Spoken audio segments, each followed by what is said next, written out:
In this video, I will be sharing a trading strategy that combines three of my favorite indicators. I will be using Jabel stock on the daily time frame. Let's start by switching the chart to Heikin Ashi candles. Now, this is not one of the actual indicators in our strategy today, but I like starting here because Heikin Ashi smooths out the noise. Let me show you the difference. Here is the same chart with normal candles, and now let's switch to Heikin Ashi candles. As I switch between the two, you can clearly see the difference. The green and red blocks on the Heikin Ashi, which show the bullish momentum or the bearish momentum, are much more clearer. So we will use Heikin Ashi in the background for our indicators today to give us that secondary signal. Now let's bring our first real indicator in this setup, the Hull Moving Average, or simply called HMA. Moving averages are some of the most widely used tools in trading. The exponential moving average is probably the most popular tool. EMA gives more importance to recent price points, so it's great at following the current trend. But it doesn't really account for the magnitude of individual moves.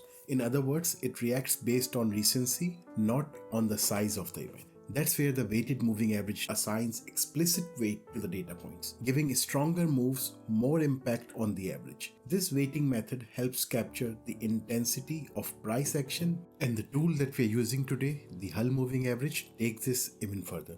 At its core, the Hull Moving Average is built using a weighted moving average of weighted moving averages approach. That's what makes it smooth and fast, filtering noise out without the heavy lag we get from the EMAs. Let's quickly add the HMA to our chart. For this strategy, I will adjust the settings from the default 9 period to 21 period. When I first started testing this setup, I tried it with the 9 period, but it was way too sensitive. Switching to 21 gave me the balance I was looking for. Later, I even experimented with a 50 period average, but that turned out to be too slow. Now let's look at this point in the chart. HMA along with Heikin Ashi gives a clean bearish signal. We see a clean bullish signal and then a bearish play here. That's why I like calling HMA the Heikin Ashi of moving averages. Just as Heikin Ashi cleans up the noisy candles, the HMA cleans up the moving averages, giving us faster signal with much less noise.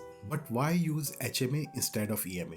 Let me show you. I will add a 21 period EMA to the chart alongside our 21 period HMA. Now watch this area closely. Notice how EMA flattens out and stays bearish for much longer here. Even when price is already starting to shift, the EMA is slower to react. The HMA on the other hand tilts upward early and gives a clean bullish signal while EMA was just flat. When both are on the screen, the difference is obvious. Now we have the Heikin Ashi and HMA on our chart. I will leave EMA on the chart in the background just as a reference, but the rest of this setup, HMA will be the moving average I will rely on. Let's introduce our next indicator. This one is super effective but surprisingly underused by traders. It's called the SuperTrend, and the name really says it all. SuperTrend is a volatility based tool. Let's add it to our chart. Normally, SuperTrends run with ATR 10 and a multiplier of 3. For this strategy, I will adjust the setting of ATR to 7 with a multiplier of 2.5. The reason is simple. Since both Heikin Ashi and HMA are already defensive and effective at smoothing out the noise, I can afford to make SuperTrend a little more sensitive without triggering false signal. When it flips green, it signals bullish territory, and when it turns red, it marks bearish pressure. This modification means it reacts faster to shifts in momentum, giving an earlier confirmation, whereas Heikin Ashi and HMA is acting as a filter. SuperTrend becomes my second layer of validation.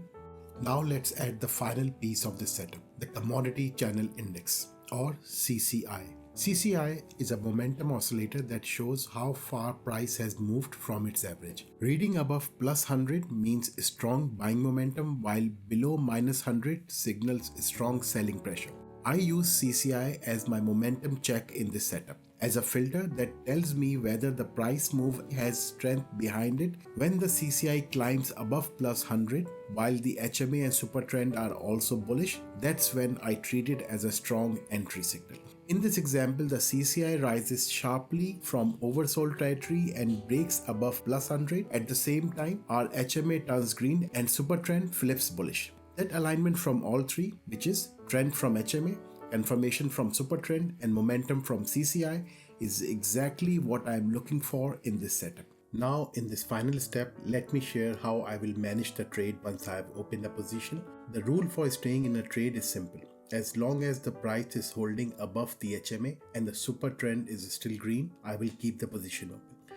But of course, no trend lasts forever, so we need a clear plan for exit. There are 3 signs I pay close attention to. The Heikin Ashi candles turn red, the super trend flips red, showing bearish pressure.